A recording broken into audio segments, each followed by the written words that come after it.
Welcome guys, आप सबका स्वागत है एक बार फिर से मेरे अपना YouTube channel me and my YouTube classes. और आज का जो अपना ये टॉपिक है, मैंने थोड़ी बहुत तो कुछ इंपॉर्टेंट जो लाइन है यहाँ पे नोट कर ली है। और ये जो आज का वीडियो बहुत इंपॉर्टेंट होने वाला, क्यों? क्योंकि ये अपना कह सकते हैं रीट के अकॉर्डिंग जो सिलेबस है उसमें कि भारतीय संविधान के निर्माण के बारे में है। भारतीय संविधान के निर्माण के बारे में है और कि निर्माण की जो प्रोसेस है वो कैसे हुई, तो इसके बारे में ये है। तो ये रीट के सिलेबस में है। और जो जिसके पॉलिटिकल सब्जेक्ट हैं बीए फर्स्ट ईयर में, या जो 11th-12th में है, ठीक है ना, 12th में जिसके पॉलिटिकल सब्जेक्ट है, तो उनके लिए भी, क्योंकि ये कॉमन रूप से जो है और विशेष स्पेशली अगर देखें तो ये थोड़ा डीपली पढ़ाऊंगा तो ये फिर रीट के लिए इंपॉर्टेंट हो जाता है। तो ये वेरी इंपॉर्टेंट होने वाला है। तो इसमें आपको ध्यान देना है कि कुछ एक इम्पोर्टेंट प्रश्न है, हो सकता है इससे रीट में भी आपको एग्जाम में भी मिले, क्योंकि इसकी प्रिपेयर कर रहे हैं तो उनके लिए फ़ायदा है, जैसे कि एज लाइक मी। तो इसी तरह दूसरों के भी ये फ़ायदा होगा, क्योंकि इसमें से क्वेश्चन आने की संभावना ज़रूर होगी। तो देखिए, अब जैसे कि आपको नॉर्मली पता है, भारत के संविधान को लेकर बहुत सारा संघर्ष स्टार्टिंग हुआ था। और संघर्ष की जो शुरुआत के बारे में हम देखें तो सबसे पहले यहाँ पे हम देखें जैसे मैंने यहाँ पर नोट किया है, संविधान सभा के सिद्धांत का जो दर्शन है कि भाई संविधान सभा कैसी होनी चाहिए, तो उसके बारे में स्वराज्य विधेयक, अपने तिलक ने स्वराज्य विधेयक जो प्रस्तुत किया था, वो कब किया था? 1895 में। तो 1895 में उन्होंने जो स्वराज्य विधेयक किया था, उसमें थोड़े से ये कह सकते हैं कि दर्शन हो गए थे कि भारतीय संविधान सभा है वो कैसे तैयार होगी। तो ये प्रमुख रूप में स्टार्टिंग का जो पॉइंट है वो ये ध्यान रखना है कि जो तिलक ने जो जिस तरह से गाइडेंस या निर्देशन तैयार किया था, उसमें यहाँ पे ध्यान रखना है कि संविधान सभा के सिद्धांत के बारे में थोड़ी बहुत रूपरेखा मिल गई थी। दूसरा यहाँ पे ध्यान रखना है, वो ये प्रश्न बहुत बार आया हुआ है एग्जाम में, ये प्रश्न बहुत बार आया हुआ है कि 1922 में गांधी जी ने कहा था कि भारतीय संविधान, ठीक है ना, भारतीय संविधान है उसका निर्माण भारत के लोगों के द्वारा इच्छा अनुसार होगा। मतलब भारतीय संविधान का निर्माण किसके द्वारा होगा? भारत की जनता के द्वारा, यानी उनकी इच्छा के, भारतीय जनता की इच्छा के द्वारा भारत के संविधान बनाया जाएगा। तो ये बात गांधी जी ने कही थी 1922 में। गांधी जी ने भारतीय संविधान भारतीयों के इच्छा अनुसार ही होगा, ये बात कही गई थी। और ये एग्जाम में बहुत बार आया हुआ है, तो ध्यान रखना है। नेक्स्ट जैसे हम बात करें तो औपचारिक रूप में यानी ऑफिशियली रूप में संविधान सभा के विचार का जो प्रतिपादन किया था वो एम.एन. राय ने किया। किसने किया?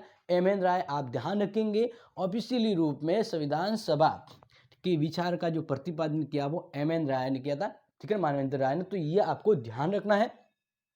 इसके बाद ये इंपॉर्टेंट हो जाता है कि 1936 में फैजपुर अधिवेशन, फैजपुर में कांग्रेस का जो अधिवेशन हुआ था, ठीक है ना, 1936 में, वहाँ पर ये कहा कि भाई संविधान सभा होगी तो उसमें जो प्रतिनिधि है वो सुनने क्या प्रक्रिया क्या होनी चाहिए। तो वहाँ पे वयस्क मताधिकार के आधार पर वहाँ पे उनका जो विचार था कि जो संविधान सभा होगी, ठीक है ना, उस संविधान सभा में जो हम कहें कि प्रतिनिधि जो जिससे चुने जाएगा वो व्यवस्था क्या होगी। तो कांग्रेस के इस संगठन में उन्होंने ये प्रस्ताव रखा था कि वयस्क मताधिकार के आधार पे संविधान सभा का गठन होना चाहिए। तो ये फैजपुर अधिवेशन, कांग्रेस के अधिवेशन में ये बात हुई थी। इसके बाद यहाँ से आ जाता है वेरी इंपॉर्टेंट कि 1942 यानी 1942 के क्रिप्स योजना, जो क्रिप्स मिशन यानी क्रिप्स योजना है, ठीक है ना, उसमें ब्रिटेन ने ये स्पष्ट तौर पे स्वीकार कर लिया कि भारत में एक निर्वाचित सभा का गठन होगा, जो संविधान सभा होगी। तो ये स्वीकार किया था उन्होंने 1942 में क्रिप्स मिशन की, आप समझना है इसको। इसके बाद यहाँ से इंपॉर्टेंट हो जाता है कि 24 मार्च 1946 को कैबिनेट मिशन जो दिल्ली पहुंचा था, ठीक है ना, और उसने अपनी योजना 16 मई 1946 को अपनी योजना प्रस्तुत की थी। तो ये इंपॉर्टेंट है, इसलिए ध्यान रखना कि कैबिनेट मिशन है वह भारत दिल्ली कब पहुंचा, और इसके बाद उसने अपनी जो योजना थी वह कब प्रस्तुत की, ठीक है ना, प्रकाशित की। तो ये ध्यान रखना 16 मई 1940 को उसने अपनी योजना प्रकाशित की, और इसी योजना के तहत आपको ध्यान रखना भारतीय संविधान का जो निर्माण हुआ है वह कैबिनेट योजना के अकॉर्डिंग ही हुआ है। तो ये ध्यान रखना है। कैबिनेट मिशन में संविधान सभा में कुल कितने सदस्य कंफर्म कर दिए गए कि भाई उन्होंने एक जो प्रस्ताव जिस तरह से तैयार किया था उसमें बताया गया कि भारतीय संविधान के लिए कितने संविधान सभा मतलब सदस्य की होगी?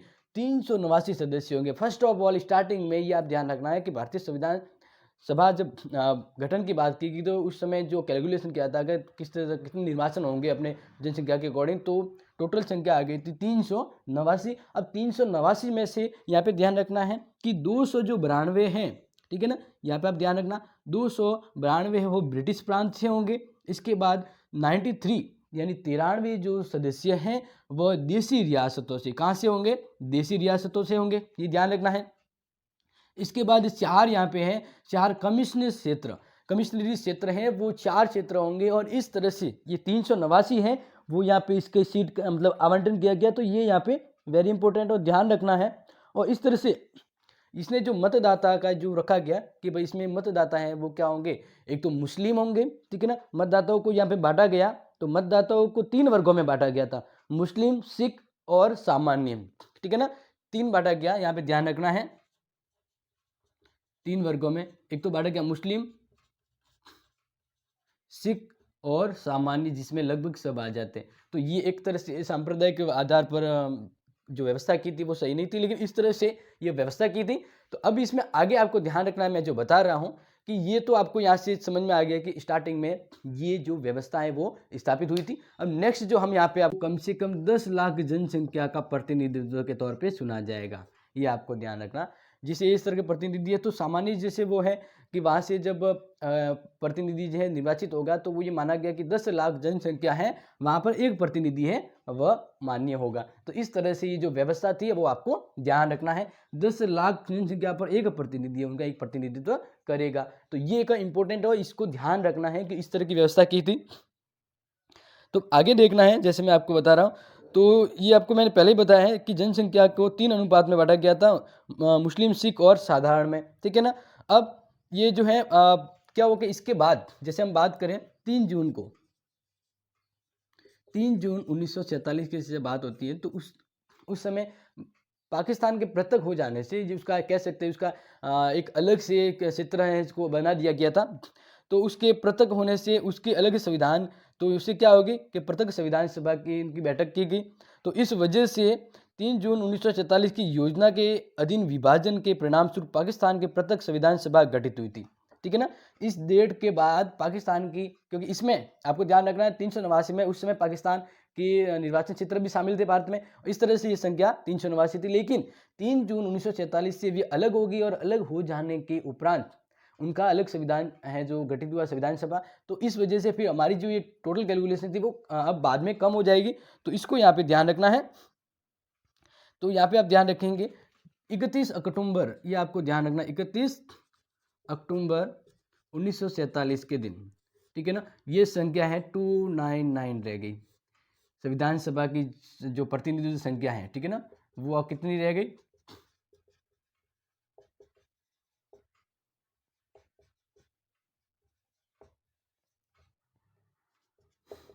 या ये कह सकते हैं कि ये इतने सदस्य अब रहेंगे, इतने सदस्य रहेंगे 299। क्यों? क्योंकि पाकिस्तान ने एक अलग अपने इस दिन से क्या हुआ, उसने एक अलग संविधान सभा गठित हुई उनके लिए। तो इस वजह से इसमें से माइनस हो गए, क्योंकि यहाँ पे पाकिस्तान के हम गठन की बात हो गई कि भाई उनके अलग संविधान के लिए अलग समिति होगी। तब उसके बाद 299 सदस्य हैं वो रह गए, ये आपको ध्यान रखना है। तो अब हम यहाँ पे स्टार्टिंग आ जाते हैं और आपको ये ध्यान रखना है क्योंकि ये ज़्यादातर आता है। तो यहाँ पे हम बात करेंगे, ये तो आपको समझा दिया किस तरह से कम हुई संख्या। अब नेक्स्ट यहाँ पे ध्यान रखना है कि जैसे हम बात करें 9 दिसंबर, ये आपको पता होगा 9 दिसंबर 1946, ये वेरी इंपॉर्टेंट डेट है, उसको तो आप याद कर लेना है, 9 दिसंबर 1946, ठीक है ना। क्योंकि इस दिन हम बात करते हैं संविधान सभा की पहली बैठक हुई थी, संविधान सभा की पहली बैठक, यानी संविधान के क्षेत्र में, संविधान बनाने के क्षेत्र में पहला काम है वो इस दिन से शुरू हो गया था। समझ में आ गया, इस दिन से शुरू हो गया था, ये आपको वेरी इंपॉर्टेंट और इसको ध्यान रखना है। तो इस तरह से ये आपको ध्यान रखेंगे, इसकी पहली बैठक हुई थी। और इसके बाद हम कंटिन्यू यहाँ पे आपको कहते हैं ना कि भाई ये किस तरह से बना है, तो इसकी पूरी डिटेल यहाँ पे हम एक लाइन टू लाइन यानी मूवी की तरह पूरा यहाँ पे इसको एंड के रूप में समझेंगे। तो ये आपको यहाँ पे ध्यान रखना है, क्योंकि इसमें से जो प्रश्न है मेरे हिसाब से बनने की संभावना मुझे दिखती है। तो आप भी यहाँ पे ध्यान दें क्योंकि ये इंपॉर्टेंट होने वाला है। तो देखिए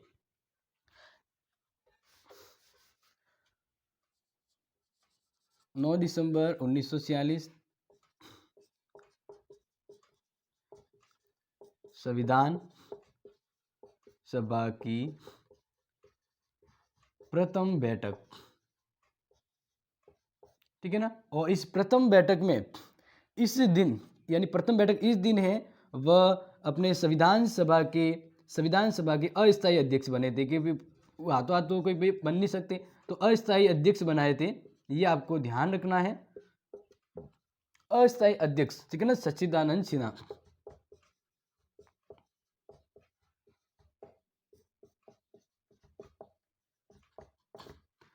तो ये आपको यहाँ पे ध्यान रखना है कि भाई 9 दिसंबर जब संविधान सभा की पहली बैठक हुई, तो उस समय भारतीय संविधान सभा में अस्थायी अध्यक्ष कौन थे, तो वो आपको ध्यान रखना है, सच्चिदानंद सिन्हा। क्योंकि ये जब पहली बैठक हुई थी, तो इस दिन इन्हें पूरी तरह से एक अस्थायी माना गया था अध्यक्ष। और इसी दिन है वो मुस्लिम लीग, अब बात करें कि भाई मुस्लिम लीग ने संविधान सभा का बहिष्कार किया। मुस्लिम लीग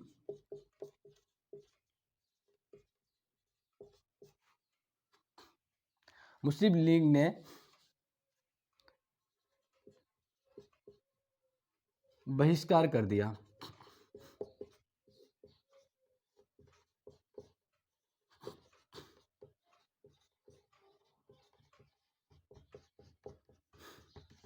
यानी वो कह सकते हैं कि मुस्लिम लीग ने जब ये पहली बैठक हुई, तो उस बैठक में भाग लेना स्वीकार नहीं किया, यानी इस संविधान सभा की पहली बैठक का उन्होंने बहिष्कार किया। क्या किया? बहिष्कार किया। ये आपको यहाँ पे ध्यान रखना है। फिर इसके जस्ट 2 दिन बाद, आप ध्यान रखेंगे, इसके 2 दिन बाद कितनी, 11 दिसंबर आता है। इसके 2 दिन बाद यानी 11 दिसंबर 1946, जस्ट 2 दिन बाद ध्यान रखना, जो अस्थायी अध्यक्ष था, अब एक स्थायी अध्यक्ष का निर्वाचन हुआ, ठीक है ना, ये आप ध्यान रखेंगे। स्थायी अध्यक्ष जो संविधान के एंड तक यही अध्यक्ष रहे, और बाद में ये संविधान को विधिवत रूप में एक सरकार का रूप दिया गया, ठीक है ना। इसमें जो सदस्य थे वह सरकार यानी एक संसद के रूप में परिणित हो गए, कि जो इसलिए जो अध्यक्ष था फिर उनको राष्ट्रपति के रूप में माना गया। तो स्थायी अध्यक्ष इस दिन आप बनाए गए संविधान सभा के राजेंद्र प्रसाद,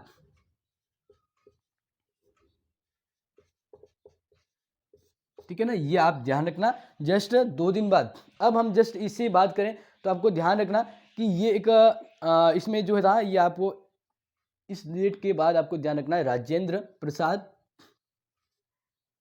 अब नेक्स्ट हम बात करें कि इसके बाद 11 दिसंबर हो गया। 11 दिसंबर के बाद आपको जो याद रखने वाला पॉइंट है, वो आप ये ध्यान रखेंगे कि BN राव को संविधान सभा के संवैधानिक सलाहकार पद पर नियुक्त किया गया। यहाँ पे आप ध्यान रखना है, BN राव को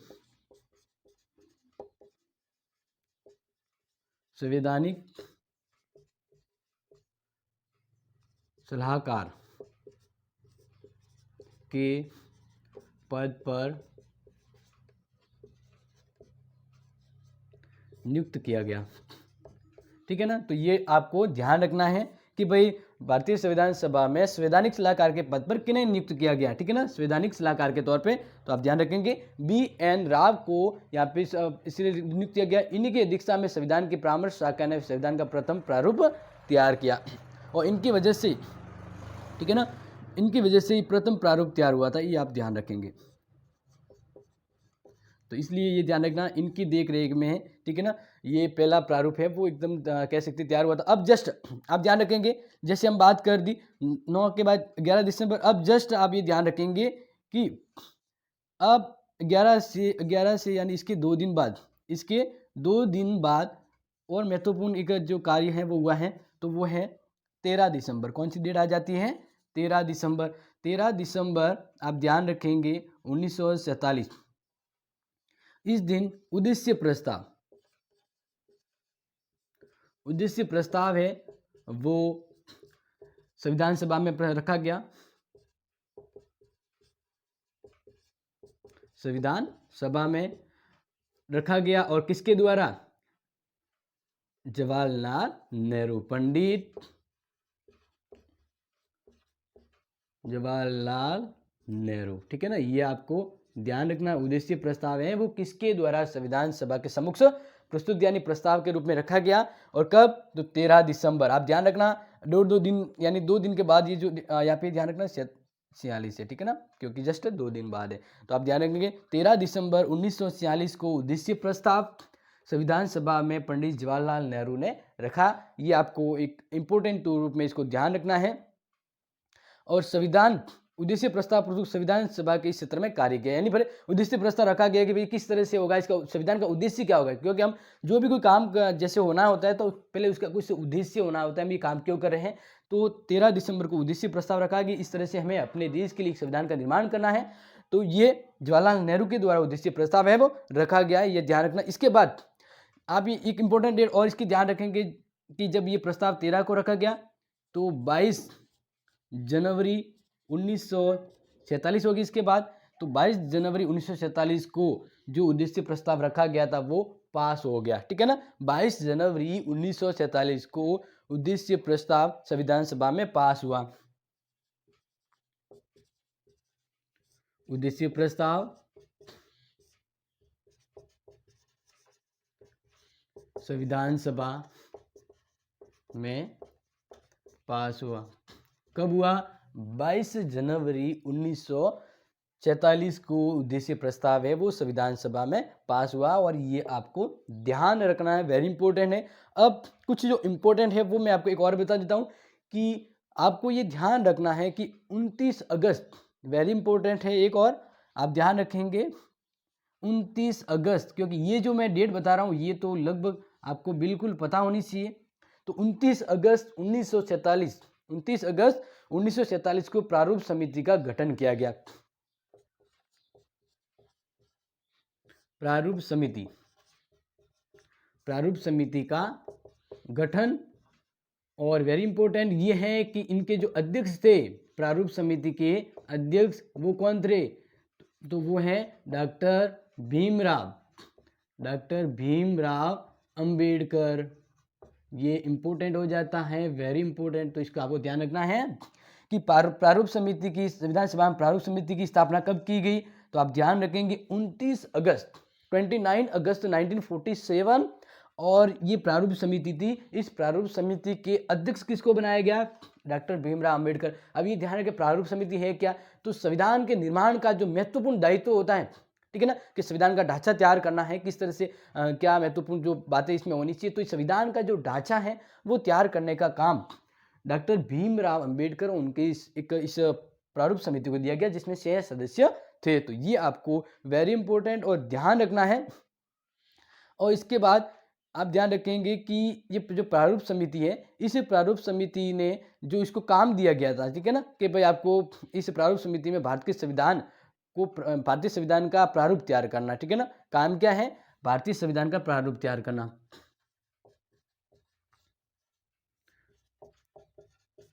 भारतीय संविधान का प्रारूप तैयार करना, ये वेरी इंपॉर्टेंट है, ठीक है ना। ये काम किसका था? प्रारूप समिति का क्या काम था? कि भारतीय संविधान का प्रारूप है वो तैयार करना। तो ये काम दिया गया प्रारूप समिति को। और ध्यान रखना प्रारूप समिति ने ये काम बहुत बेखूबी यानी बहुत अच्छे से निभाया। और ये काम उन्होंने, आप ध्यान रखेंगे, इससे कनेक्टेड है।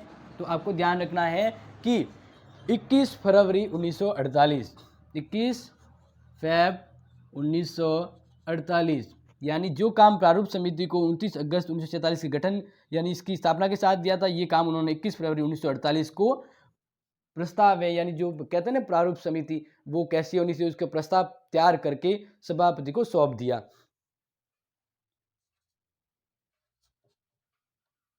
तो ये आपको ध्यान रखना है, प्रस्ताव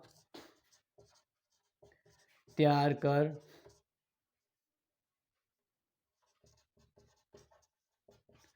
संविधान सभा के समक्ष प्रस्तुत किया, ठीक है। तो ये महत्वपूर्ण डेट आ जाती है कि भाई 9 दिसंबर 1946 से संविधान सभा की पहली बैठक हुई। और इसी दिन संविधान सभा में हम बात करें 299, ठीक है ना, इसके इतने सदस्य रह गए थे। फिर अब यहाँ पे ये ध्यान रखना है, नेक्स्ट के 2 दिन बाद, यानी जो पहले दिन था वहाँ पे अध्यक्ष अस्थायी अध्यक्ष थे अपने सचिवानंद सिन्हा। इसके बाद जो 2 दिन बाद स्थायी सदस्य का चुनाव हुआ और वही सदस्य पूरे एंड तक रह गई, वो थे राजेंद्र प्रसाद।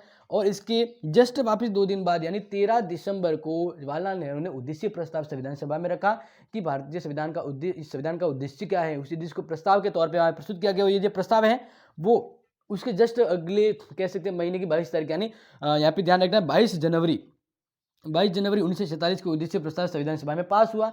इसके बाद जो महत्वपूर्ण डेट है वो ध्यान रखना है कि जो यहाँ पे जो 29 अगस्त वो डेट इंपॉर्टेंट, क्योंकि इस दिन प्रारूप समिति का गठन किया गया और प्रारूप समिति के जो अध्यक्ष थे भीमराव अम्बेडकर इसके नए सदस्य थे। और ये प्रारूप समिति को जो काम किया था कि संविधान सभा का प्रारूप तैयार करना, तो ये काम उन्होंने प्रस्तुत किया, काम पूरा करके वो है 21 फरवरी 1948 को प्रारूप तैयार कर संविधान सभा के समक्ष है वो प्रस्तुत किया। तो ये यहाँ पे इंपॉर्टेंट हो जाता है, इसको अब यहाँ पे ध्यान रखना है। इसके बाद इंपॉर्टेंट कुछ है वो हम यहाँ पे चर्चा कर रहे हैं। तो देखिए यहाँ तक तो आपको समझ में आ जाना चाहिए, क्योंकि ये जो तैयार किया गया था उस समय इस प्रारूप में जब तैयार किया गया था, यानी प्रारूप समिति ये जो तैयार किया कि भाई जो प्रारूप तैयार करना, तो इस प्रारूप तैयार किया गया 21 फरवरी 1948 को। तब प्रारूप में ये जो प्रारूप में प्रस्ताव तैयार किया गया था, तो उस प्रारूप में आपको ध्यान रखना है कि 315 उस प्रारूप में कितने अनुच्छेद थे। ये प्रश्न आ सकता है कि भी जिस दिन प्रारूप संविधान सभा में प्रस्तुत किया गया उस दिन कितने प्रारूप अनुच्छेद थे, 315। और कितनी अनुसूचियाँ थी ये भी पूछा जाता है। तो उस समय 8 अनुसूचियाँ यानी ये बना के उन्होंने प्रस्तुत किया था। तो ये आपको ध्यान रखना है। तो इस तरह से आपको ध्यान रखें कि अलग अलग फिर प्रारूप समिति के प्रस्ताव हुए, संशोधन हुए, और इस तरह से जब ये चलता रहा तो इसके बारे में अलग अलग आगे हम जब पढ़ रहे हैं तो देखिए नेक्स्ट क्या होता है। तो ये आप ध्यान रखें, जब प्रारूप प्रस्तुत किया B.R. Ambedkar, doctor B.R. Ambedkar ने जो संविधान सभा का जो प्रारूप बनाने का इनको दायित्व दिया गया था, वो दायित्व उन्होंने पूरी रूप में निभाया। और इस तरह से B.R. अम्बेडकर ने सभा में अंतिम प्रारूप पेश किया।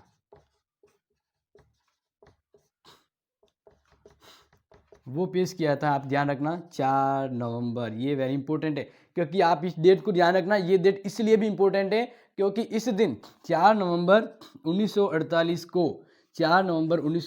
को प्रथम वाचन कहा जाता है। संविधान का प्रथम वाचन कब हुआ? प्रथम वाचन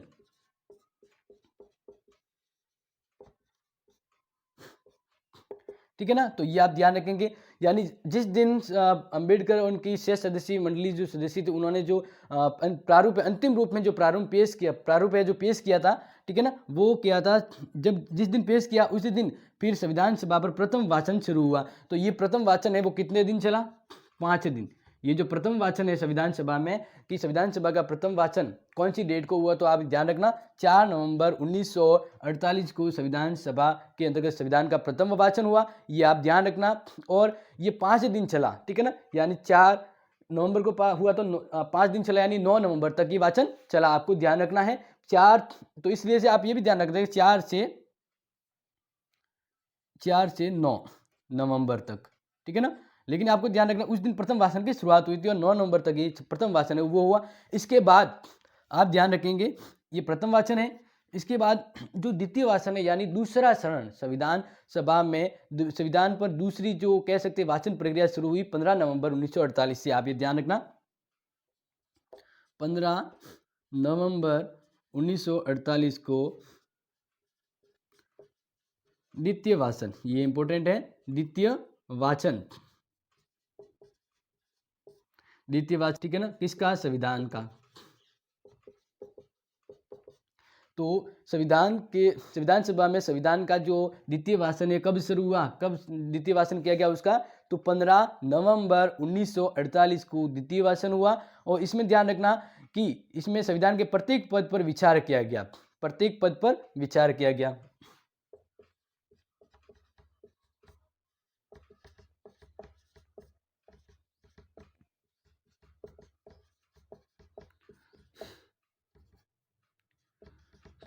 क्योंकि सिंपल से आपको पता है कि जब प्रथम वाचन होता है तो इसमें एक तरह सरसरी नजरों से इसका एक तरह से वाचन या इसका देख रेख की गई।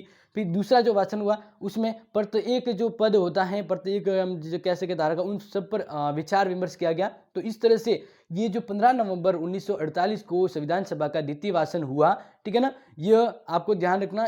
इसके बारे में 17 अक्टूबर तक, ठीक है ना, 17 अक्टूबर, यानी ये जो आपको ये सिंपल सा ध्यान रखना है कि जब हर एक संविधान सभा की हर एक धारा पर चर्चा करेंगे तो ये संविधान लंबे समय पर चलेगा, लंबे समय तक चलेगा।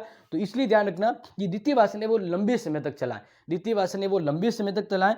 तो आपको मैं ये डेट बता दूं कि ये द्वितीय वाचन है लंबे समय तक चला, इसकी डेट क्या है, लेकिन आपको ये तो पता होना चाहिए क्यों चला, क्योंकि इसमें प्रत्येक पद पर विस्तार से चर्चा हुई, प्रत्येक पद पर चर्चा हुई। तो इसलिए ये जो चला था 17 अक्टूबर 1949, 17 अक्टूबर 1949 तक द्वितीय वाचन है वो चला, ठीक है ना। क्यों? क्योंकि इसमें प्रत्येक पद पर विस्तार से चर्चा की गई। तो ये जो पहले से दूसरा वाचन है वो ज़्यादा टाइम तक इसका वाचन किया गया, नहीं इसको चर्चा पर चर्चा की गई। तो ये यहाँ पे ध्यान रखना। इसके बाद तृतीय वाचन आपको ध्यान रखना है, ये द्वितीय हो गया। इसके बाद तृतीय वाचन, तो तृतीय वाचन आपको ध्यान रखना क्योंकि ये तृतीय वाचन ही संविधान का अंतिम कह सकते हैं समय हो जाता है। तो आप इसको ध्यान रखेंगे 14 नवंबर 1949, ये डेट आप ध्यान रखेंगे, संविधान सभा का तृतीय वाचन हुआ।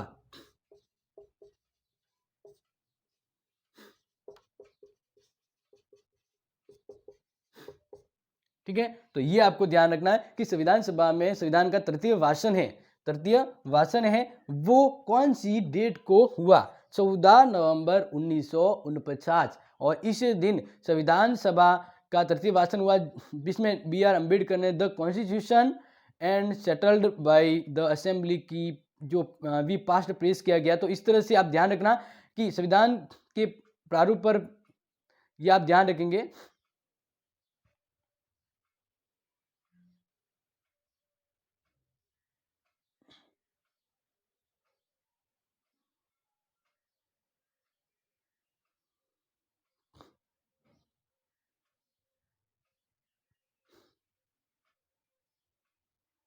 तो इसके बाद ध्यान रखना है, वेरी इंपॉर्टेंट डेट आ जाती है, वो इंपॉर्टेंट है कि इसके बाद यहाँ पे आ जाता है 26 नवंबर 1949।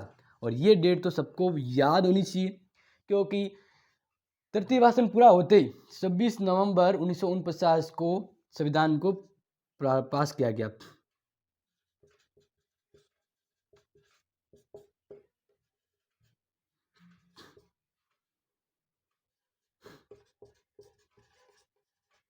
यानी इस दिन संविधान बन गया था, पास किया गया ये मान लीजिए या फिर बन गया, ठीक है ना। इस दिन है वो संविधान बन गया, संविधान बन गया या संविधान पास किया गया किस दिन, 26 नवंबर 1949 को संविधान है वो बन गया। और ध्यान रखना अब जो इंपॉर्टेंट वो ये है क्योंकि जिस दिन संविधान बना, ठीक है ना, किस दिन बन गया था 26 नवंबर, और ये इंपॉर्टेंट डेट हो जाती है 26 नवंबर 1949 को। तृतीय वाचन के तुरंत बाद तृतीय वाचन जैसे समाप्त हुआ उसके बाद जो संविधान को प्रारूप समिति और संविधान की सभा ने एक तरह से प्रस्तुत पूरी तरह से पास कर दिया गया। तो वो डेट थी 26 नवंबर 1949 को। इसके बाद ध्यान रखना इस दिन, ठीक है ना, इस दिन यानी 26 नवंबर, इस दिन संविधान सभा के कितने सदस्यों का चुनाव हुआ, तो ये तो आपको पता है, आपको मैंने पहले ही बताया था कि संविधान सभा में 299 सदस्य थे। कितने थे? 299। तो 299 में से इस दिन यानी 26 नवंबर 1949 को इस दिन संविधान सभा में कितने सदस्य मौजूद थे? 284, ठीक है ना। इस दिन 284 सदस्य मौजूद थे संविधान सभा में मौजूद सदस्यों ने इस प्रस्ताव पर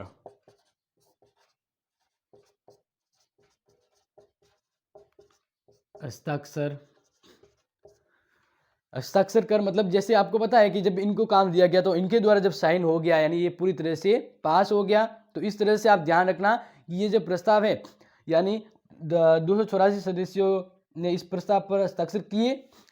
हस्ताक्षर करने के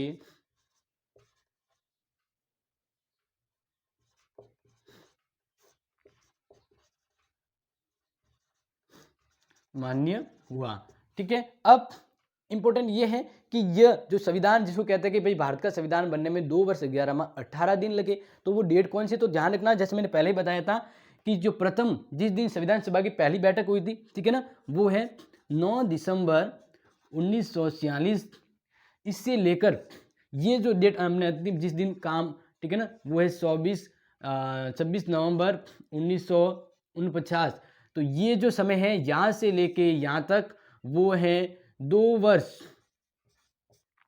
18 माह, सॉरी 11 माह, ये ध्यान रखना है, 11 माह यानी महीने और 18 दिन, कितने दिन, 18 दिन। ये जब आप कैलकुलेशन करोगे तब 26 नवंबर 1946 से लेकर 9 दिसंबर से 1946, 9 दिसंबर 1946 से 26 नवंबर 1949 तक ये जो समय है वो संविधान के बनने का समय। पहली बैठक से संविधान को जब पूरी तरह से स्वीकार कर दिया गया यानी और साइन कर दिए गए, उसके डेट है वो 24 नवंबर 2 वर्ष 11 माह और 18 दिन हो जाते हैं। अब इसमें आपको ध्यान रखेंगे कि इस दिन संविधान के कुछ धारा या कुछ कह सकते हैं अनुच्छेद वगैरह वो उसी दिन लागू हो गए थे। पूरा संविधान तो है वो 26 जनवरी 1950 को लागू हुआ था, लेकिन आपको अब मैं ये बता रहा हूँ कि 26 नवंबर 1949 को जिस दिन संविधान पूरी तरह से बन गया तो और हस्ताक्षर करने के बाद संविधान की उसी दिन कुछ धाराएं वो देश में लागू हो गई थी। तो वो कौन कौन सी धाराएं जो संविधान में उसी दिन लागू हो गई थी, तो उसको मैं यहाँ पे आपको बता रहा हूँ। तो ध्यान रखना है कि 26 नवंबर 1949 के दिन जब संविधान बन गया था, तो इसी दिन 84 सदस्य ने 26 नवंबर 1949 को संविधान पूरी तरह से बनने के बाद उन पर हस्ताक्षर कर दिए थे। तो इस दिन संविधान है वो बन गया था। तो इसी दिन कुछ एक्ट, कुछ जो क्या धाराएं है वो उसी दिन लागू हो गई थी, ठीक है ना। तो नागरिकता चुनाव तथा जो संसद है, ठीक है ना, वो जो संसद थी उसको ही क्या कर दिया, यानी नॉर्मली आप समझ लीजिए जैसे संविधान सभा थी, तो संविधान सभा में जो सदस्य थे 284, तो इसको ही अस्थायी तौर पे क्या कर दिया, संसद का रूप दे दिया गया। और जो इस संविधान सभा के अध्यक्ष थे उससे कह सकते कि निर्विरोध राष्ट्रपति है वो चुना गया, ठीक है ना। तो इस तरह से तो ये अस्थायी व परिवर्तनशील नियम तथा कुछ अन्य प्रावधान है। अन्य प्रावधान आप ध्यान रखना, अनुच्छेद 5, 6, 7, 8, 9, 60, 324, 66, 367, 80, 388, 391, 92 और 93 ये है 26 नवंबर 1949 को ही लागू कर दिए गए। तो प्रश्न ये आ सकता है कि भाई जिस दिन संविधान बना उस दिन ही संविधान की कुछ धाराएं वो लागू हो गई थी। तो वो कौन सी धाराएं जो संविधान की उस दिन ही लागू हो गई थी, तो आप ये इनमें से आप कोई भी लिख सकते हैं। तो इस तरह से आंसर हो जाता है और ये वेरी इंपॉर्टेंट है और आपको इसे ध्यान रखना है, ठीक है ना, क्योंकि बहुत इंपॉर्टेंट है ये। इसके बाद में कुछ इंपॉर्टेंट यहाँ पे आपको बता देता हूँ, और ये तो आप समझ गए होंगे कि जिस तरह से संविधान बना उस दिन ये धाराएं लागू हो गई थी। तो अब ये ध्यान रखना है कि जो यहाँ पे हम बात करें कि जो संविधान जो अपनाया गया है, ठीक है ना, इस संविधान में ये जो संविधान बना जिस, ठीक है ना, उस दिन क्या हुआ था टोटली हम जैसे बात करें तो अनुच्छेद कितने हैं, अनुच्छेद थे 395। ये आप ध्यान रखना, जिस दिन संविधान बन गया था उस दिन हम बात करें तो संविधान में आपको ध्यान रखना क्या क्या था। संविधान में अनुच्छेद 395 तो अनुच्छेद थे, ठीक है ना, एक प्रस्तावना और संविधान के भाग कितने भाग थे, 22 भाग और अनुसूचियां, अनुसूची कितनी थी, 8 अनुसूचियां, ठीक है ना। तो ये आपको ध्यान रखना है, ये जिस दिन संविधान पूरी तरह बन गया उस दिन ये व्यवस्था थी। अनुच्छेद 395 थे, एक प्रस्तावना, संविधान के भाग 22 और अनुसूची 8 थी जब संविधान बना। कब बना था, 26 नवंबर 1949 को बना। तो इसके बाद आप ध्यान रखना कि अब अपना जो संविधान है, जो संविधान लागू कब हुआ, यानी ये जो यहाँ पे मैं बता देता हूं कि भारतीय संविधान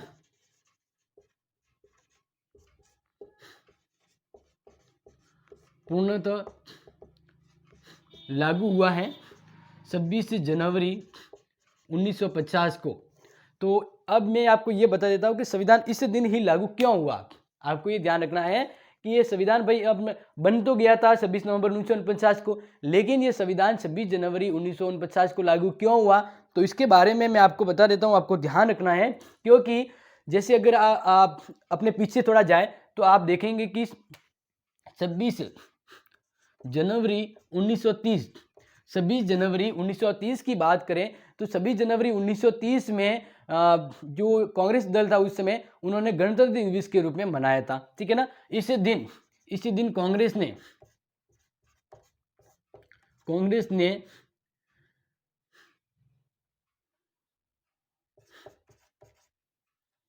यानी इसी दिन कांग्रेस ने भारत में गणतंत्र दिवस मनाया था। तो ध्यान रखना कि भाई ये डेट यानी 26 जनवरी 1930 को जो कांग्रेस ने भारत में गणतंत्र दिवस मनाया था, तो इस डेट को यादगार करने के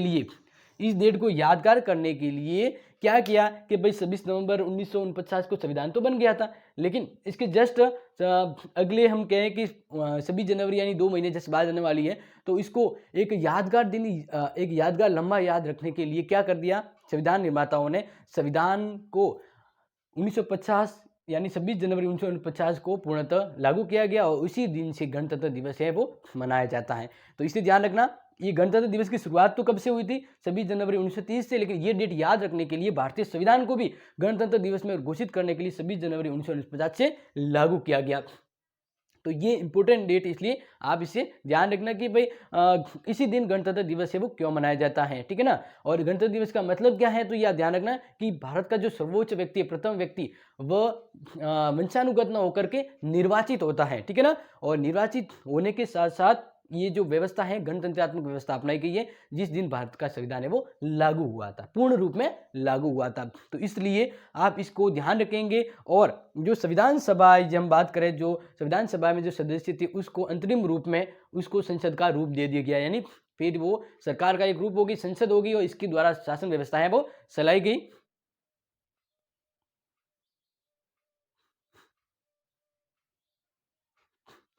तो इसके बाद ये हम यही से समाप्त करते हैं कि अपना जो संविधान है वो संविधान बन गया है। ठीक है ना। इसके बाद आगे वाला जो टॉपिक है हम वो नेक्स्ट वीडियो में मैं आपको बताऊंगा। तो ध्यान रखना है, ये बहुत ही अच्छा, यानी ये जो अपने जो रिट के टॉपिक है वही मैं यहाँ पे इसके सामने यहाँ पे डिस्कस कर रहा हूँ। कौन कौन से इंपॉर्टेंट आ सकते हैं तो वो मैं यहाँ पे बता भी रहा हूँ। तो मेरे लिए और आप सबके लिए इंपॉर्टेंट है, तो ये ध्यान रखें। ठीक है ना।